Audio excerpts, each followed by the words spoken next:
என் பெயர் ரம்யா. என் கணவர் தினமும் காலையில் எனக்கு ஆசையாக வாங்கி வரும் மல்லிகைப்பூவை என் மாமியார் என் கண் முன்னாடியே குப்பை தொட்டியில் தூக்கி எறிந்து விடுவார். பிறகு ஒரு கிழிந்த பழைய புடவையை என்னிடம் கொடுத்து, இதை உடுத்தி கொண்டு என்னுடன் கிளம்பு என்று கட்டளையிடுவார்.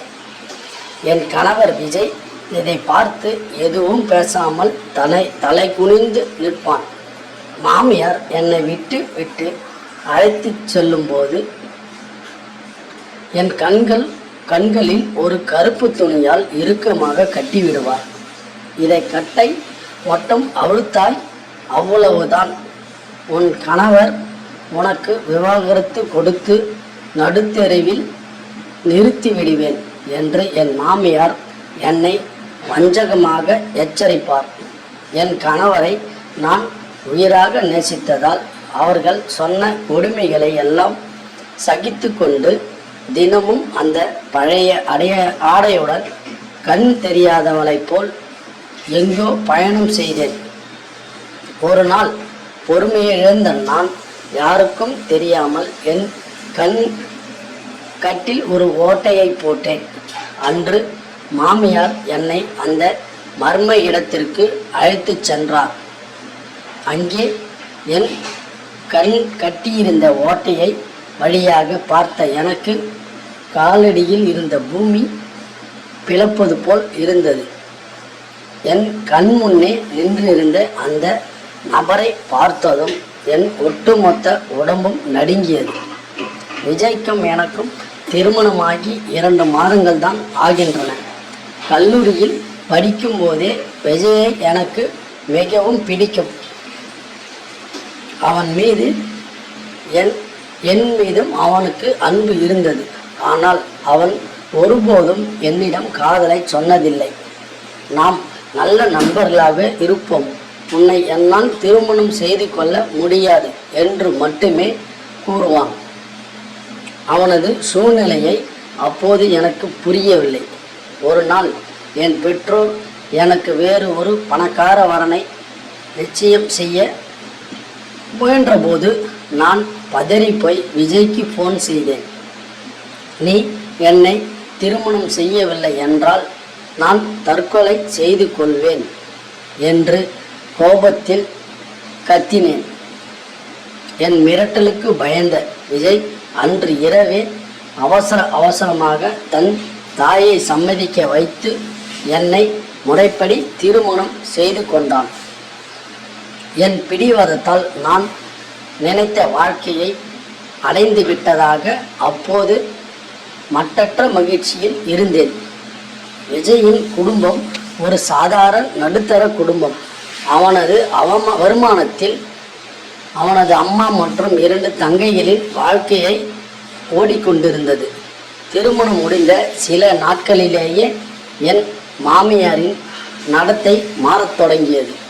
விஜய் எனக்கு வாங்கி தரும் புது உடைகளையும் பூக்களையும் என் மாமியார் பறித்து கொண்டு எனக்கு ஒரு கிழிந்த புடவையில் கருப்பு துணியால் கண்களை கட்டி தினமும் ஒரு பெரிய பங்களாவிற்கு அழைத்து சென்றார். அங்கே என்னை ஒரு வேலைக்காரி போல் தரை துடைக்கவும் பாத்திரங்களை கழுவவும் வைத்தனர். கண் கட்டப்பட்டிருந்ததால் நான் யாருடைய வீட்டில் வேலை செய்கிறேன் என்று தெரியாமல் அழுது கொண்டே வேலையை செய்தேன். இரவில் வீட்டிற்கு வந்ததும் விஜய் என் கைகளை பிடித்து கொண்டு கண்ணீர் விட்டு அழுவான். என்னிடம் மன்னிப்பு கேட்பான். ஆனால் பகலில் நடக்கும் இந்த அநீதியை அவனால் தடுத்து நிறுத்த முடியவில்லை. அன்று கண் கட்டில் நான் போட்ட ஓட்டை வழியாக பார்த்தபோது அது என் சொந்த பெற்றோரின் மாபெரும் பங்களா வீடு என்பதை உணர்ந்தேன். ஆம், என் கண் முன்னே என் அப்பாவும் அம்மாவும் நின்று கொண்டிருந்தார்கள். என் பெற்றோர்கள் என்னை வீட்டை விட்டு துரத்தி விட்டதாக நினைத்தேன். ஆனால் என் மாமியார் என்னை என் சொந்த வீட்டிற்கே வேலைக்காரியாக கூட்டி வந்தார். எனக்கு புரியவில்லை. கூட்டி வந்த பின்னணி எனக்கு புரியவில்லை. வீட்டிற்கு வந்ததும் என் மாமியாரின் முன்னிலையிலேயே என் கண்கட்டை அழுத்து எரிந்தது. விஜயை பார்த்து, ஏன் என்னை உங்கள் அம்மா என் பெற்றோர் வீட்டிலேயே வேலைக்காரியாக மாற்றி அழகு பார்க்கிறார்? இந்த அவமானத்திற்கு பின்னணியில் இருக்கும் உண்மை என்ன என்று கதறி அழுதேன். விஜய் என் கண்களில் விழுந்த அந்த அழத் தொடங்கினான். என் கால்களில் விழுந்து அழத் தொடங்கினான். என்னை மன்னித்து விடு ரம்யா. என் தங்கையின் இதய அறுவை சிகிச்சைக்காகத்தான் நான் வட்டிக்கு கடன் வாங்கியிருந்தேன். அந்த கடன் கொடுத்தவர் உன் அப்பாவின் ஆள். கடனை திருப்பி கொடுக்காததால் அவர்கள் என் தங்கையின் உயிரை பறிப்பதாக மிரட்டியுள்ளனர். நான் உன் அப்பாவின் காலில் விழுந்து கெஞ்சிய போது அவர் ஒரு கொடூரமான நிபந்தனையை விதித்தார். தன் பேச்சை கேட்காமல் என்னை ஏழை என தெரிந்தும் திருமணம் செய்த உனக்கு பணத்தின் அருமையையும் வறுமையையும் வலியையும் தெரிய வேண்டும் என்றும் நீ உன் சொந்த வீட்டிலேயே முகத்தை காட்டாமல் வேலைக்காரியாக உழைத்து அந்த கடனை அடைக்க வேண்டும் என்றும் கூறினார். இதை உன்னிடம் சொன்னால் நீ உடைந்து போவாய்.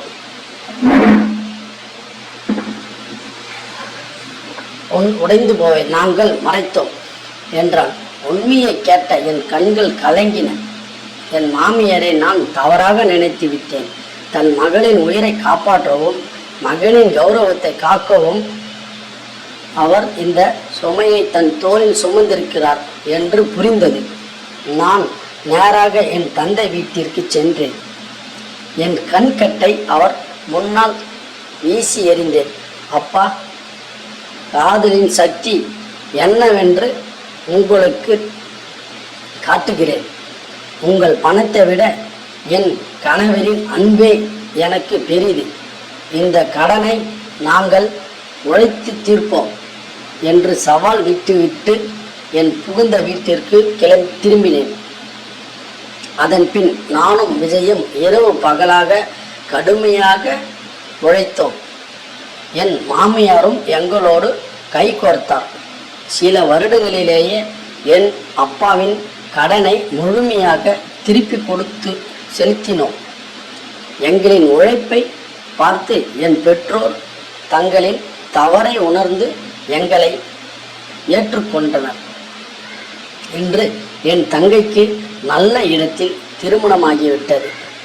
எங்களின் அன்பான குடும்பத்தில் இப்போது ஒரு குட்டி தேவதையும் பிறந்திருக்கிறார். என் மாமியார் என்னை இப்போது தன் மருமகளாக பார்க்காமல் சொந்த மகளாகவே தாங்குகிறார்.